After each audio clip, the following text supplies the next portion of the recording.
Did the Council of Trent prohibit and forbid any kind of alterations to the Latin Mass? Stick around to find out. You're watching Reason and Theology Live, a show dedicated to charitable discussions, debates, interviews, commentary, and analysis. The show concentrates on theological topics, historical matters, and philosophical problems with content ranging from introductory material to in-depth examinations. And now, your host, Michael Lofton. Hey everybody, welcome back to Reason and Theology. Your host Michael. You get a bonus show today. Beginning today, roughly, I'm trying to begin to transition to a schedule. And for Wednesdays, what we're going to have usually are guest interviews, which we're still going to be having later on. We're going to have Father Allen on to talk about the question of limbo and unbaptized infants. So he'll be on at 10 a.m. Central. But I'm sneaking this one in. I've heard some people with misunderstandings here of what the Council of Trent and specifically Pius V promulgated concerning what's erroneously called the Latin Mass, but is more appropriately called the Missal of Pius V. And I want to talk about this because I think that there's some confusion here. Whenever we look at the document that promulgates this liturgy, there's some language in there about it being promulgated in perpetuity. And so the impression is, Pope Francis or any other pope can't really alter or restrict or even discontinue this missal because you have that language of perpetuity in its promulgation, as well as other prohibitions from altering the missal. So I want to talk about that because, again, I think that there's some significant misunderstandings here. And people think that Pope Francis and other popes are transgressing their authority. And I want to say, no, that's not the case. Now, this might be within the Pope's authority. The question of whether or not he should alter or restrict the Missal of Pius V, that's a very different question. But does he have the authority to do so in light of language such as in perpetuity and forbidding any alterations to the Missal? That's what we're going to discuss today. So what I want to do is just briefly show Quo Primum here on the screen, because it's actually the document Quo Primum that is in question. That's where we find this language. Now, for those of you who are not familiar, there is sometimes an erroneous view that it is the Council of Trent that promulgated the Missal of Pius V, what's erroneously called the Latin Mass. That's incorrect. The Council of Trent in and of itself, by its own authority, did not promulgate this missal. It was actually a Pope Pius V. Again, that's why we call it the Missal of Pius V. It was the Pope on his own authority that issued the document promulgating the Latin Mass. In the document Quo Primum, which was several years after the Council of Trent, very similar to the situation with Paul VI with the new Roman Missal. The Second Vatican Council did call for some liturgical reforms, but it wasn't Vatican II that actually on its own authority implemented the liturgy. It was rather the Pope several years after the council closed who promulgated the new missal on his own authority. Of course, the other bishops accepted it. So it's not by his own authority alone, but it is initially on his own authority, and the other bishops accepted it. So it's more on papal authority that the missal was promulgated. But likewise, for the Missal of Pius V, again, what's often called the Latin Mass, that is an initiative, or at least a authority, I should say, of the Pope rather than the council itself. So I do want to correct that misunderstanding here. And of course, we do know that the Roman Rite had undergone all kinds of revisions, all kinds of changes, alterations, significant ones, from the time of the Masses of the Apostles unto 1570 with Quo Primum. It had undergone very significant alterations. I mean, if you just think about it, some of the earliest liturgies were very, very mixed with Jewish rites, and the services would have looked very, very different, especially as they're connected with agape feasts in the early New Covenant period. And so you can see some pretty significant deviations from that in all of our liturgies, not just the Roman Rite, but the Byzantine Rite and everything else. There have been significant changes to all of our rites, including the Roman Rite. So I also want to correct the misunderstanding that somehow the missal that Pius V promulgates here, again, the Latin Mass, is somehow the Mass of the Apostles, or it's always been done this way. That's just certainly not the case. There have been significant alterations. There was a period in time where there wasn't even a Roman canon. So even the Roman canon itself, which many consider to be the heart of this missal, is itself not something that goes back to the apostles. Now, I don't think it's a bad thing. I love the Roman canon. I prefer the Roman canon. But I'm just saying that we don't need to have some misunderstandings on what was promulgated here. There have been many alterations. So you do see language, as you can see on the screen, that Pius V is promulgating this missal that we, again, often call the Latin Mass. He says, furthermore, by these presents this law in virtue of our apostolic authority, we grant and concede in perpetuity that for the chanting or reading of the Mass in any church whatsoever, this missal is hereafter to be followed absolutely without any scruple of conscience or fear and incurring any penalty and so on. But you can see the language of in perpetuity there. And there were plenty of other churches that had different liturgical rites, many of which gave way then to the Roman liturgy. Some preserved some of their liturgies that were older than 200 years, which the Apostolic Constitution here does allow them to do, but many gave way to their own liturgical traditions to embrace the Roman Missal. But again, you have that language of in perpetuity. So does that somehow mean that this could never be altered? Well, in reality, Pope Pius V, who's issuing this document, did not read it that way, because Pius V himself made alterations to this very missal after 1570 when this was promulgated. So the very Pope who promulgated this made alterations himself. Not only that, but successor popes, many popes, made alterations to this missal. So they did not read Quo Primum as somehow saying this is in perpetuity. It can't be altered in any kind of way. It's just set and that's it. When it comes to promulgating law, the in perpetuity here is unless the lawgiver himself reverses it or makes an alteration. In other words, it's only the Pope that could alter this. You can never have a bishop or something like that altering the missal of Pius V. It would be the lawgiver himself who can adjust something. Otherwise, it's in perpetuity. Think of it like this. Let's look at Leviticus 16:34. This is the Day of Atonement, where Leviticus 16 is talking all about all kinds of sacrifices, animal sacrifices, and all kinds of prescriptions of what's to take place in the temple. And it says this, and this is not the only place, by the way, this is just one. This shall be an everlasting statute for you. Notice the term everlasting, to make atonement for the people of Israel once in the year for all their sins. And Moses did as the Lord had commanded him. So you're seeing the question of this institution of these liturgical sacrifices, animal sacrifices. It's an everlasting statute. Well, as Christians, we don't do these things anymore, right? And for good reason. Jesus is the ultimate sacrifice and the fulfillment of these things. But somebody will point out, but wait, it's an everlasting statute. Yes, it's an everlasting statute, meaning that nobody other than the lawgiver can alter this. But the lawgiver himself can alter it.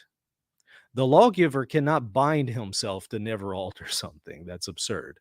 If he binds other people to this, in an everlasting statute. He still has the authority to reverse that or undo it because he's the lawgiver. Likewise, with popes, a pope cannot bind a successor pope on a matter of liturgical discipline. You could have a pope binding successor popes to a matter of dogma, but the issuing of a missal is not a matter of dogma. It's a matter of liturgical discipline. So the rubrics, things like that, that's liturgical discipline. Those may point to dogma, but they themselves are not dogmatic. They can be altered, which, again, Pius V altered and other successor popes altered because they realized these things can be altered. Now, in the case, again, of the Old Covenant's institution and liturgical sacrifices, the lawgiver is God, right? Well, God himself reversed that. God himself undid this. So we're no longer bound to this as an everlasting statute. Likewise, when it comes to the in perpetuity language, the Pope is the one who promulgated and bound the church to accept this. However, it was a successor Pope who undid that and altered the missal, Paul VI. And the Pope can do that. He has that authority. He is the lawgiver. Moreover, many of the preconciliar popes, again, including Pius V himself, altered it. So none of the popes understood that popes were somehow bound to, in perpetuity, never alter this missal. That was never understood to be what he intended. I want to read something to you here from James Lacutus's book, The Pope, the Council, and the Mass, where he has an entire chapter dedicated to this question of Quo Primum and can the Mass be altered? And he says this, quoting Father Jungmann: some real changes since the 16th century in the rubrics and in the text of the Missal of Pius V have resulted in certain instances from papal orders. For instance, in the new edition of the Missal under Clement VIII, 1604, the biblical chant pieces, which in some printings have been arbitrarily changed in favor of the new Vulgate, were restored to their original state, and new regulations were made regarding the final blessing. In another edition, the Mass book under Urban VIII, the wording of the rubrics was greatly improved, and the revision of the hymns already accomplished in the breviary was carried out also in the few hymns of the Missal. The new edition, with any notable changes, came out till that of 1920, which contained the revisions based on the reform of Pope Pius X. For the rest, excepting the increase in saints' feasts, very little was done to the accepting the increase in saints' feasts, very little was done to affect the arrangement of the Mass. Pope Clement XIII prescribed the preface of the Holy Trinity for Sundays, and Pope Leo XIII ordered the prayers said after Lone Mass. These are just a few instances. But again, from Pius V himself to plenty of successor popes, you have all kinds of alterations made to this missal, of which it said, this is it in perpetuity and is to be followed in perpetuity without any scruple. But yes, that's to be followed in perpetuity unless the lawgiver, that is the Pope, alters it. And many of the popes did. There's an interesting parallel here, a very interesting parallel, because the language that we find here of in perpetuity is also found in the suppression of the Jesuits. We know for a while the Pope suppressed the Jesuits, and in the document suppressing the Jesuits, he uses that same language. But obviously, a successor Pope reversed that. So in perpetuity did not mean that somehow a future Pope could not reverse that. Now, there's some additional language towards the end of the document of Quo Primum. It says, therefore, no one whosoever is permitted to alter this notice of our permission, statute, ordinance, command, precept, grant, indult, declaration, will, decree, and prohibition. Would anyone, however, presume to commit such an act, he should know that he will incur the wrath of Almighty God and the blessed apostles Peter and Paul. And some will point out this and say, well, look, see, you can't have any kind of alterations to this missal. That's true for anyone below a pope. Anyone below a pope cannot alter this missal, and they would incur the wrath of Almighty God and blessed apostle Peter and Paul if they did. However, that doesn't mean the lawgiver himself can't alter it. The lawgiver himself can, because the lawgiver can't bind himself to successor he can't bind successor lawgivers. They're of equal authority in matters of discipline. So this intention here of this language was for anyone other than the Pope, that is the lawgiver.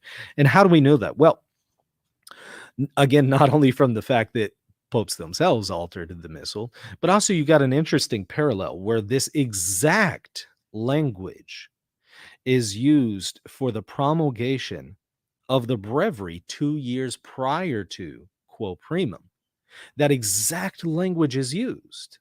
Now, what's interesting is you have many changes to the breviary after that, even though that exact language is used.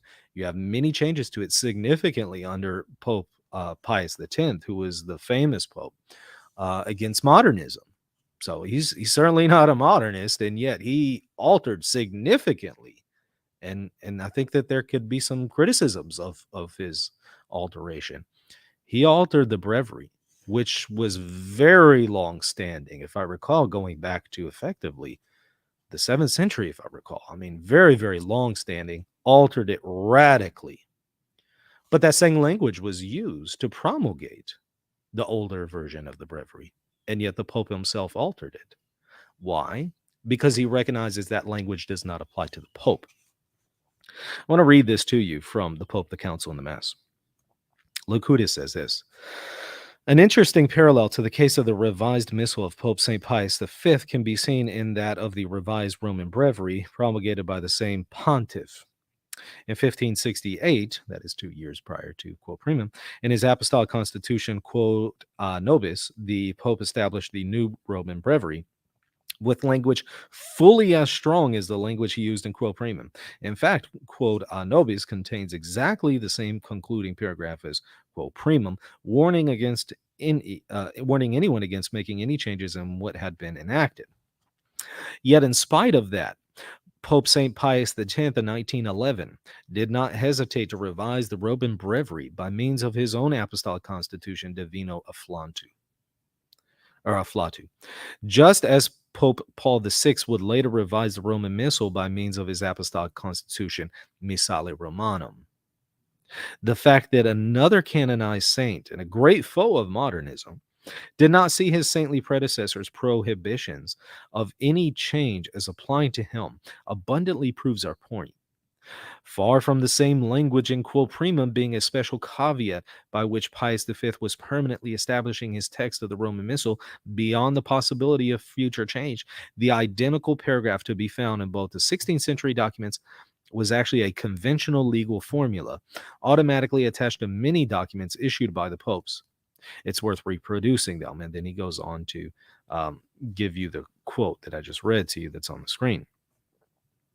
Now, so much was this paragraph a conventional legal formula in the papal documents of the day that the authors, checking the Latin text of Quo Primum in the course of their research upon this question, found that this paragraph was not even reproduced in full at the end of Quo Primum in the collection of papal bulls which we consulted.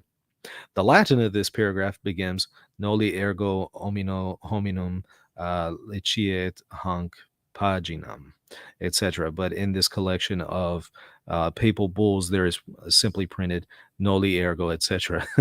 So much was this paragraph considering a more conventional formula. Certainly St. Pius X considered it so when he revised the Roman Breviary in 1911, in spite of this identical caveat contained in St. Pius V's Quoda Nobis. He specifically says that he is ordering a new arrangement of the Roman Breviary issued by St. Pius V and revised by Clement VIII, another one who revised it, Urban VIII, and Leo XIII. In doing so, this canonized Pope too concluded that his apostolic constitution, Divino Afflatu, with an ecclesiastical caveat against anyone daring to change his decision, which was the established legal form to be attached to the papal decree in his time, it is remarkably similar to the caveat in Quo Primum. And so I think you get the point.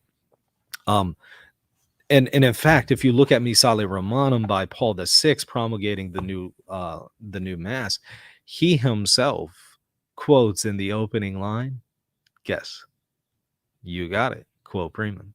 So he's well aware of Quo Primum, right? I mean, obviously. and it's by the exact same authority, an apostolic constitution, that Quo Primum was promulgated. Well, the same exact authority an apostolic constitution promulgates missale Romanum, the exact same kind of papal authority. So, in other words, it's within the authority of the Pope to alter the missal of the Roman Rite. He certainly did so within his own authority. Nobody can say this kind of language here prohibits that. None of the popes understood it that way. And then certainly that wasn't the case for the Roman Breviary, where the exact same kind of language was used. Now, whether the liturgical reform has been a success, whether everything that was reformed was the best kind of reforms, whether we need a reform of the reform, whether there were some better things in the missal of Pius V that culminates in the missal of John the 23rd in 62, whether there's some better things in it versus Paul VI's missal of 69, sure, we can say that, yeah, could he have done a better job on some things? Yeah, sure. That's a different question, though, than does he have the authority, right? So likewise, the question with Pope Francis altering or even restricting a particular missal and saying, okay, the Roman Rite itself is still intact in the missal of Paul VI, so I'm going to restrict you to this missal, and we're going to discontinue in certain quarters of the church the missal of 62. Again, which is not exactly the same, the missal of 62, as the one that Pius V promulgated. There's a number of changes there, but effectively, the Pope can say, okay, we're going to restrict this, and you're going to use the Roman Rite under this missal. He does have that authority. Whether or not it's the best decision to make in our current situation, that's a different question. We're just considering the question of, does he have the authority? So hopefully this has been helpful to you. I hope it has. If it has, hit the like button and the subscribe button. Of course, check me out, patreon.com/Reason and Theology, if you want to support me. And by the way, again, I have a show coming up here in just a few hours with Father Allen on the question of limbo, if you want to take a look at it. So certainly check it out. Okay, we'll see you soon. God bless. If you're looking to buy or sell a home, office, or any kind of property anywhere in the world, you're going to want to call Real Estate for Life, and they're going to connect you with a Catholic agent. Now, that agent will donate a portion of their commission upon sale, and Real Estate for Life will donate 75% of that gift to a pro-life organization at no cost to you. Call Real Estate for Life at 1-877-LIFE-US1 or text them 248-431-1440. If you care about the pro-life cause, call them now. Are you confused about how Catholic teaching authority works? With encyclicals, papal bulls, councils, and many other things, it's easy to get confused on what is authoritative and what is not. Fortunately, at MaximusInstitute.com, I have prepared a course explaining the magisterium from A to Z. Visit the website and check out the course, Understanding the Magisterium, for more information. Hey, thanks for watching. Don't forget to hit the like button and the subscribe button. God bless.